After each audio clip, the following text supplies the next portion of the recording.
देश को उम्मीद है कि 2026 का बजट भारत के बुनियादी ढांचा क्षेत्र के लिए एक समग्र एजेंडा निर्धारित करेगा। रेलवे, सड़कें, विमानन, बंदरगाह और औद्योगिक विकास, विशेष रूप से टियर 2 और टियर 3 शहरों में बुनियादी ढांचे के विकास पर विशेष फोकस रह सकता है।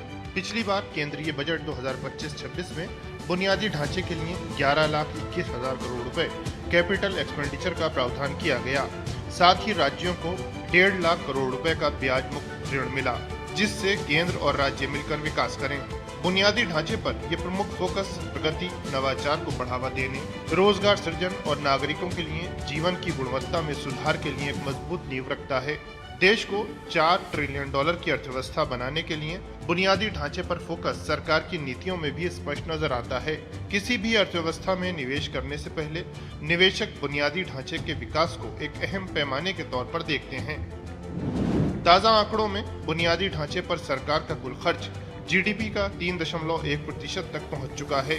देश के अधिकतर शहरों में नमो भारत और मेट्रो सेवाओं की पहुंच को बढ़ाने पर फोकस हो सकता है। रेलवे इंफ्रास्ट्रक्चर के साथ साथ नई रेलगाड़ियों के विकास पर भी केंद्र सरकार बजटीय आवंटन बढ़ा सकती है। गति शक्ति मिशन के तहत चल रही परियोजनाओं पर भी वित्त मंत्री का खास फोकस हो सकता है। टियर 2, टियर 3 शहरों में बुनियादी ढांचे के निर्माण और स्मार्ट सिटी परियोजना के आवंटन पर भी सभी की निगाहें होंगी।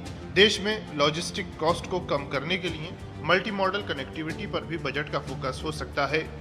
विश्व बैंक रिपोर्ट के मुताबिक भारत सरकार को शहरों में बुनियादी ढांचे के विकास के लिए अगले कुछ सालों में 7 लाख करोड़ रुपए निवेश करने की जरूरत होगी। उम्मीद है कि शहरी विकास की परियोजनाओं और सार्वजनिक परिवहन के लिए वित्त मंत्री अतिरिक्त फंड की व्यवस्था